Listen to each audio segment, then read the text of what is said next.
Welcome to the Education, Career, and Beyond podcast. We've combined life experience with young adult drive and ambition. Are you just starting to college plan? Did you finish your education and wonder, now what? Join us in this lively discussion about the topics you need to know to create the next stage of your life's dreams, careers, finances, education, and more. Brought to you by Voice for Heroes 501c3. Welcome to the Education, Career, and Beyond podcast. This is the official first episode of season 2. We have a rebranding, a new name, but the same cast, and an incredible A-list of guests that are set up for this season. You don't want to miss any of it. But today we've got, as always, a fantastic lineup. Great to see you, Ed and Capri, my fellow co-hosts. Welcome back. It's been a minute to be here again. Yes, 2023, we're ready to go. We're going to inspire and empower so many young adults. Exactly. That's the name. I'm ready for it. As always, super excited about this episode. We have an emerging artist in the world of writing. This is a great opportunity. The last episode of season 1, we talked about writing. The first episode of season 2, we're going to talk about writing. I want to introduce you guys to Matt Guzman. Matt is right here in San Diego where we're at. I saw in his bio something really cool. He got an honorable mention, the Futures Contest, Writers of the Futures Contest. And I want to really get into his story because he'll tell you this, admittedly, that's not where he comes from, the world of writing, becoming an author, but he's been motivated, excited, and moved in a direction so that he wants to inspire young people. We're super excited to have you, Matt. Welcome to the podcast. Thank you. I'm excited to be here. Now, Matt, I know I can't do it justice. I've read your bio and know this teaser and tee up, but I would like it to start with you. You have an interesting background. You did not come from just a world of writing. Share with us your background and then how that sprung into where you are today. Okay, well, just to sum it up, basically, I spent about 20 years managing restaurants. So I kind of fell into that after I graduated from high school. And when I experienced restaurant management, I started to learn about the things that I really enjoyed. So I'm not a big person that focuses on food so much. Like some people just love the food industry. I was going to ask, are you a foodie? Well, I have some health problems now, so I'm like super healthy at how I eat. But yeah, back in the day, yeah, I would love pizza. Pizza Hut was my place. I spent a lot of years.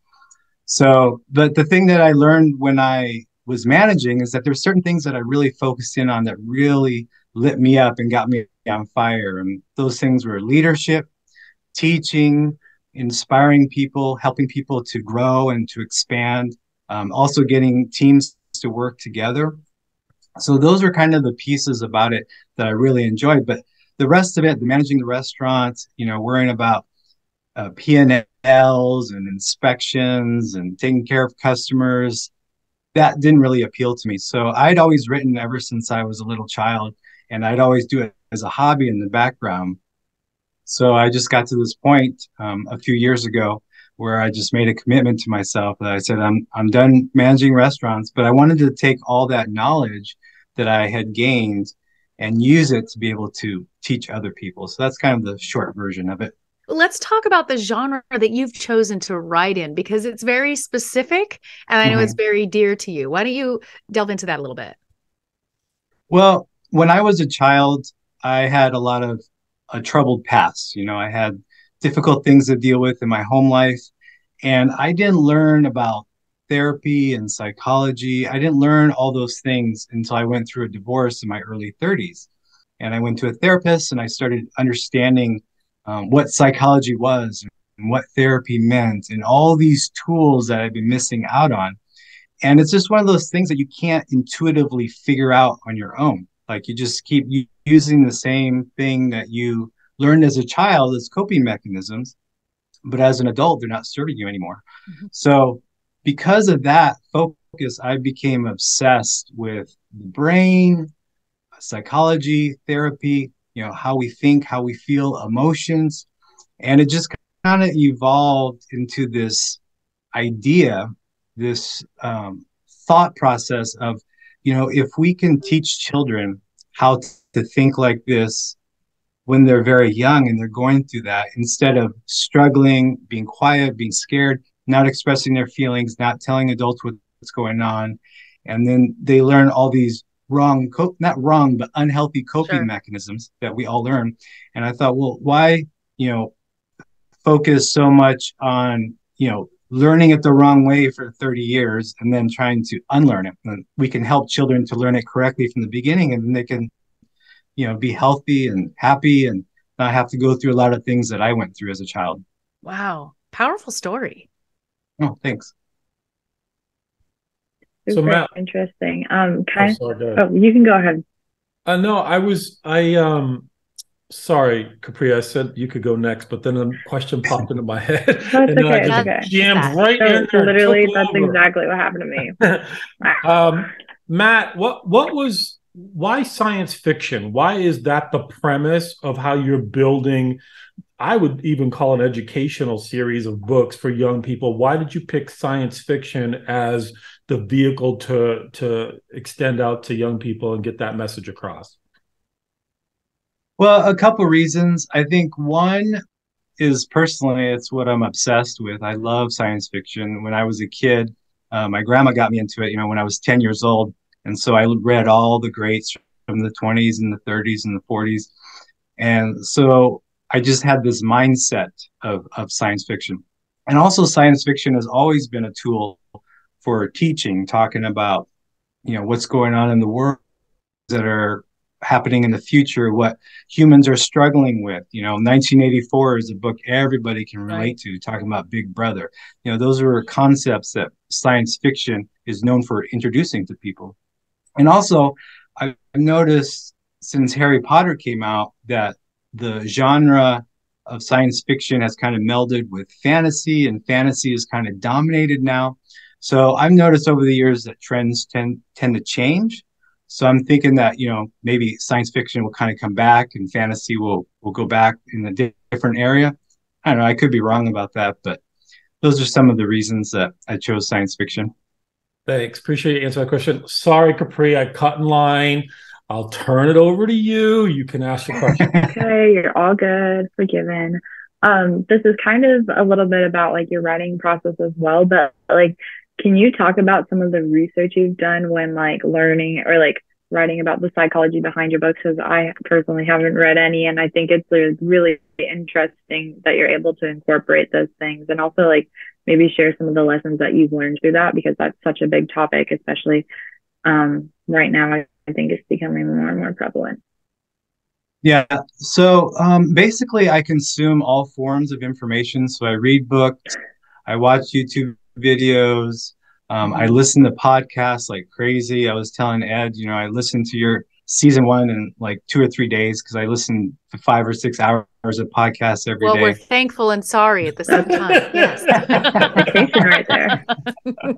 Thanks, Matt. Some great content. The best part was Ed trying to get the title right for every episode. You can never get and it then right. they change it on me, Matt. They changed the name. We had to change it, Matt. There was no choice. There was no choice. It was a humanitarian project to really change that name for it. I love it.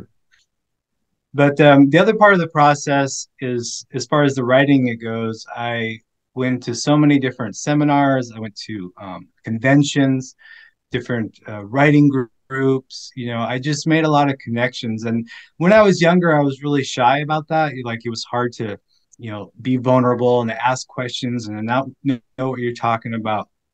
But I don't know if you've read the book Mindset by Carol Dweck, but she has a great viewpoint on the difference between a fixed mindset and a growth mindset. And a fixed mindset, is where you think you have to be good at it. If you're not good at it, it stresses you out. But a growth mindset is like, hey, I learned, I didn't know what I'm doing, I asked these questions, I made a mistake, great, now I learned from that, I can move on.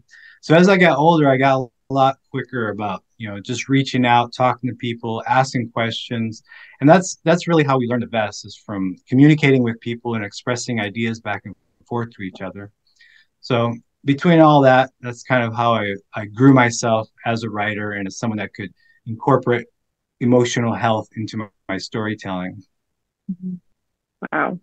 super interesting. I'm just so intrigued by that, especially like the whole psychology part behind it. There's always so much to learn.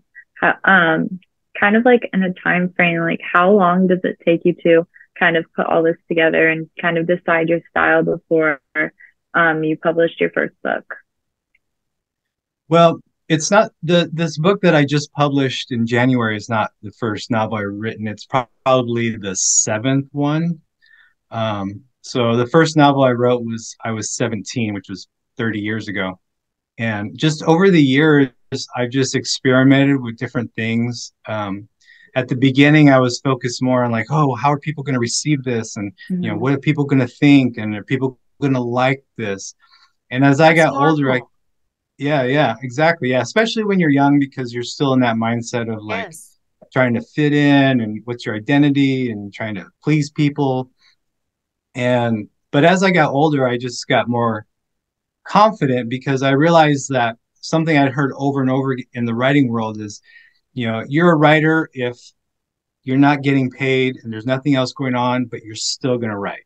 And I realized that's me. It's like, I just love being in flow, you know, taking an idea in my head and putting it into words. And it's just something I love to do. So if I never got paid a penny, you know, until I die, I'm still going to do it because I love doing it. So just, you know, have you ever read Malcolm Gladwell's book, Outliers?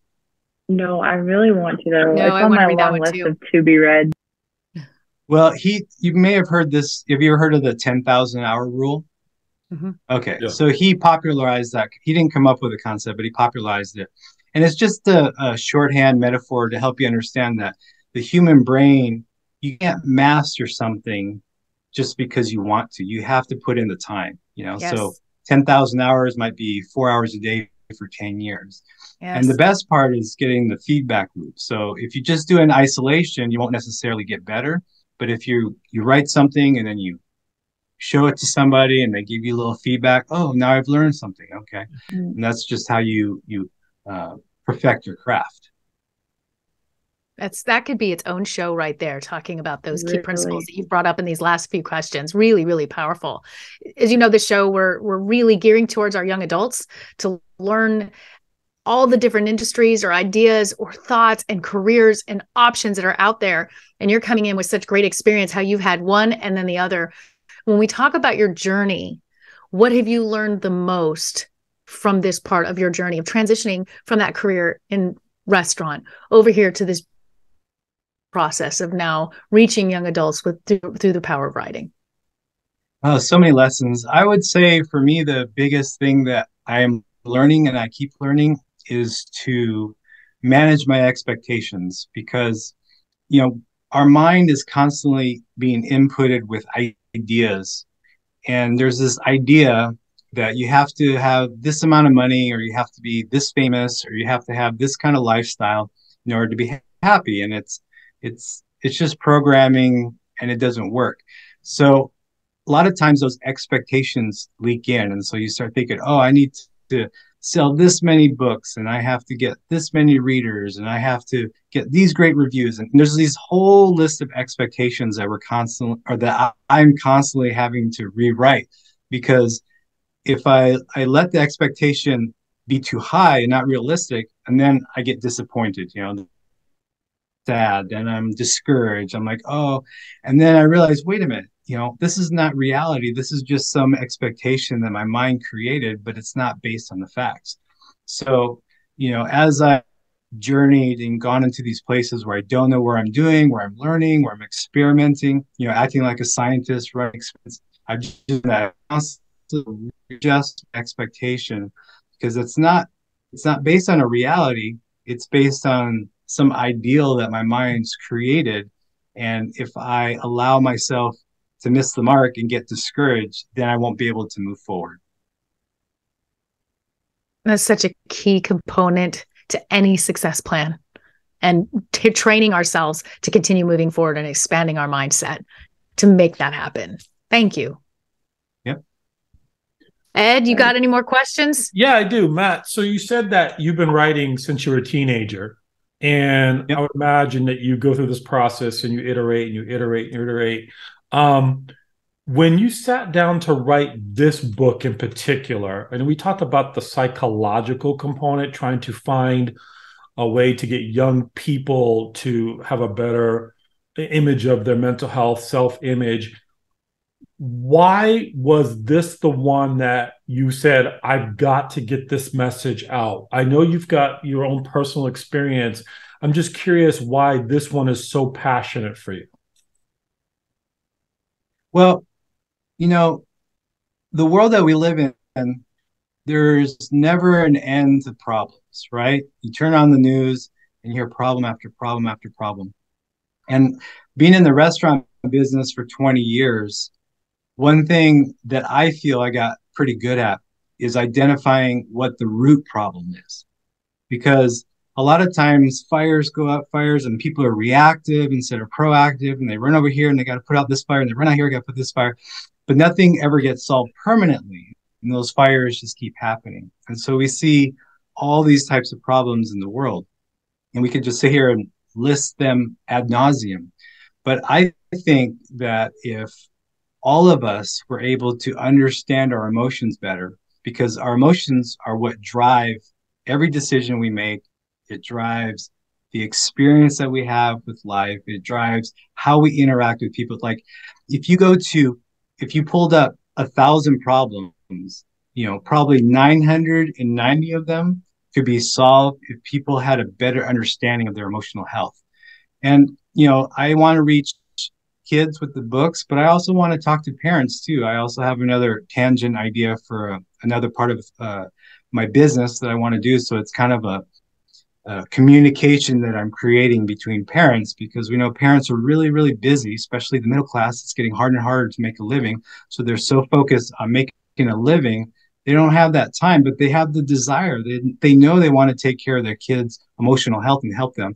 So that's kind of what I'm trying to do here, is write the books to teach the kids how to communicate, ask questions, open up, be vulnerable, and then also help the parents be able to accept what their children are saying and not come from a place of fear, which, fear is like the number one emotional problem we have in our society. Is people don't understand why they're afraid.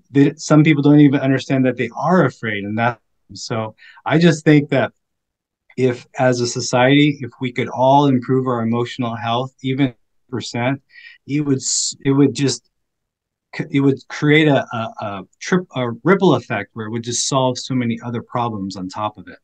Gotcha. Well, I think it's an amazing message, Matt. I love the way that you're presenting it. I've got one really important question left, and it's going to make or break the nature of the world of science fiction moving forward. Star Trek, Star Wars. Pick one. Star Wars. Oh, Matt, you threw me a curve right there. I thought for sure you were going to say I like that answer. Yeah. Well, I'll tell you what, Matt, tell the folks the name of the book, where they can find it, if they want more information, how to get a hold of you. Sure. I got a copy right here. It's I don't know if you can see it. It's Reed and Reese and the Broken Moon. Right now it's available on Amazon in all formats except audiobook. Audiobook will be in another month. And I'm also planning to go wide. So my goal is to get into libraries, schools, and anywhere else I can find a place. So usually Instagram is the best place to find out what I'm talking about. I communicate the most there. And then you can, through the Instagram links, you can go to my website, you can go to Amazon, Right. You can go to my other social media accounts. And we're going to make sure that those are all in the show notes. So any platform that you are viewing this or watching this, those notes are right there. Click the links. You'll be able to have direct access over to Matt.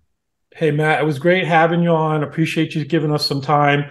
It's wonderful to get somebody who's, what I love about it is you've taken something that you're obviously passionate about with years of experience. You've honed the craft. And I think there's a lesson in there for young people. It's like, just get started.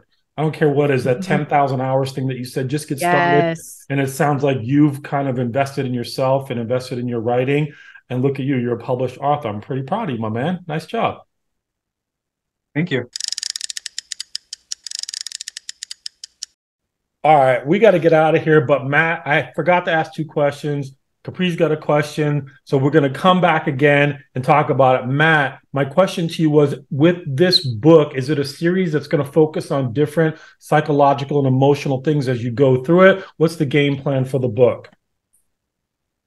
Yeah, for sure. It's actually book one of a 7-book series. It's already planned out. I'm going to publish a new book every 6 months. And I've already written the first 5. Obviously, the first one's published. And then, so the 6th one I'm going to write in April.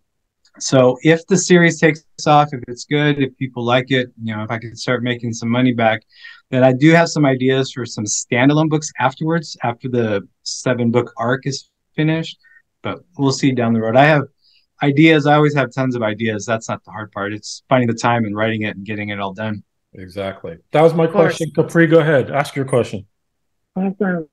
Well, we talked about so much about like the creative side and like trying new things and how long it takes to master that. Do you have any other advice for young creative people who want to try and start their own business or make something make a business out of their creative hobby? Yeah.